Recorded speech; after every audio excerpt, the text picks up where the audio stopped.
ایک زمانے کی بات ہے، دور دراز کی ایک ریاست میں ایک خوبصورت شہزادی رہتی تھی۔ اس شہزادی کے سنہرے بال تھے اور خوبصورت نیلی چمکتی ہوئی آنکھیں تھیں۔ شہزادی کا باپ اس سے بے حد پیار کرتا تھا، لیکن شہزادی کی سوتیلی ماں اسے پسند نہیں کرتی تھی۔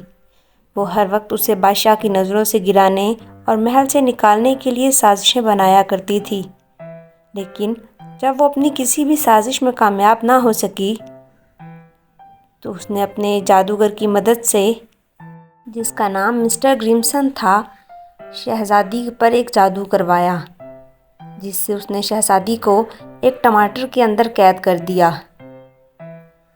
شہزادی کے غائب ہوتے ساتھ ہی بادشاہ کو بہت زیادہ پریشانی لاحق ہوئی۔ پوری ریاست میں شہزادی کی تلاش جاری رہی، لیکن کئی مہینوں کے بعد تک بھی شہزادی کا کوئی اتا پتہ معلوم نہ ہو سکا۔ ملکہ بہت خوش تھی کہ اس نے شہزادی کو اپنے راستے سے ہٹا دیا ہے۔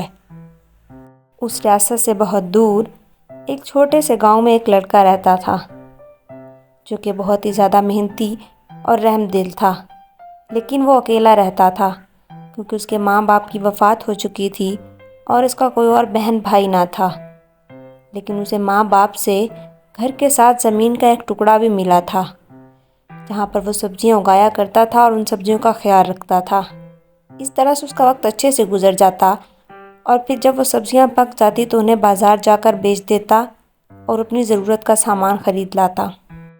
ایک دن جب اس کے ٹماٹر کے پودے پر اچھے سے پھل آنے لگا تو اس نے دیکھا کہ وہاں پر ایک ٹماٹر غیر معمولی سا ہے۔ وہ بہت ہی زیادہ خوبصورت اور چمکدار ہے اور اس کے ساتھ ساتھ وہ سائز میں بھی بہت بڑا ہے۔ وہ اس کو روزانہ دیکھنے لگا۔ وہ ٹماٹر غیر معمولی طور پر بڑھ رہا تھا، جسے دیکھ کر اسے بہت ہی زیادہ حیرانی ہوئی، اور آخرکار ایک دن وہ اتنا زیادہ حیرت میں پڑا کہ اس نے سوچا کہ آج وہ اس ٹماٹر کو کاٹ کر دیکھے گا آخر اس میں ایسی کیا خاص بات ہے۔ اس نے اس ٹماٹر کو پودے سے اتارا اور اسے اپنی کچن میں لے گیا۔ جب وہ اسے کاٹنے لگا تو اسے ایک آواز سنائی دی، آرام سے۔ اس نے اسے اپنا خیال سمجھ کر جھٹک دیا اور پھر سے کاٹنے لگا تو دوبارہ سے آواز آئی۔ جب اس نے کان لگا کر سنا تو وہ آواز واقعی ٹماٹر سے آ رہی تھی۔ کوئی نہایت ہی خوبصورت آواز میں مدد کے لیے کہہ رہا تھا۔ تو اس نے نہایت ہی آرام اور خیال کے ساتھ اس ٹماٹر کو کاٹا، اور ٹماٹر کٹتے ساتھ ہی اندر سے ایک خوبصورت سی لڑکی نکلی، جسے دیکھ کر تھامسن حیران رہ گیا۔ وہ بہت ہی زیادہ خوبصورت، نرم، نازک اور نفیس سی تھی۔ حیرت اور گھبراہٹ کے ملے جلے جذبات کے ساتھ تھامسن تھوڑا سا پیچھے ہٹ گیا، تو شہزادی نے اسے بتایا کہ گھبرانے کی ضرورت نہیں ہے۔ دراصل میں ایک شہزادی ہوں جس کی سوتیلی ماں نے اس پر جادو کروایا تھا، اور یوں وہ اس ٹماٹر میں قید ہو کر رہ گئی۔ تم میرے محسن ہو، تم نے مجھے یہاں سے نکالا ہے، لیکن اگر تم میری ایک اور مدد کر دو گے تو تمہاری احسان مند رہوں گی اور تمہاری بڑی سے بڑی خواہش پوری کر دوں گی۔ تو تھامسن نے شہزادی سے کہا کہ میں تو ایک غریب آدمی ہوں، لیکن آپ بتائیے کہ میں آپ کی کس طرح سے مدد کر سکتا ہوں، کیونکہ آپ کی مدد میرے لیے باعث فخر ہوگی۔ تو شہزادی نے کہا کہ تم کسی بھی طرح سے مجھے میرے محل تک واپس پہنچا دو۔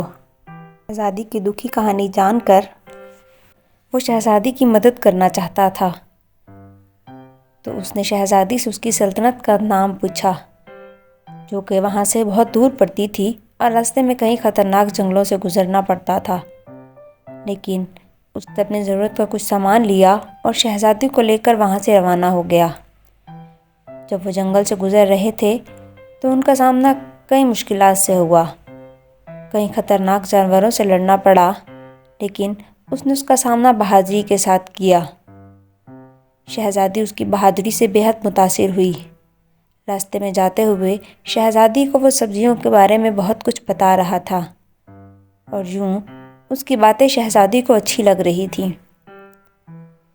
اس سفر کے دوران ہی شہزادی کے دل میں تھامسن کے لیے محبت کے جذبات ابھر رہے تھے۔ بالآخر کئی دنوں کے بعد وہ اپنے محل پہنچ گئے۔ شہزادی کو دیکھتے ساتھ ہی بادشاہ نے اسے آگے بڑھ کر گلے لگایا۔ شہزادی نے بادشاہ کو اپنے ساتھ ہوئی تمام واقعہ کی تفصیلات بتا دیں اور کس طرح سے تھامسن نے اس کی جان بچائی، تو بادشاہ نے تھامسن کا شکریہ ادا کیا۔ وہ تھامسن کی اس بہادری سے بہت خوش تھا اور ملکہ کی حقیقت جانتے ہوئے بادشاہ نے اسے محل سے نکل جانے کا حکم دے دیا اور اسے اپنی ریاست کو آگے چلانے کے لیے ایک ایسے ہی رحم دل اور بہادر شخص کی ضرورت تھی۔ تو اس سلسلے میں بادشاہ نے شہزادی کی رائے معلوم کرنا چاہی۔ شہزادی اپنے باپ کا یہ فیصلہ سن کر بہت خوش ہوئی۔ اس کے بعد بادشاہ نے ان دونوں کی شادی کا اعلان کر دیا اور ان کی شادی کا جشن پوری ریاست میں عظیم الشان طریقے سے منایا گیا۔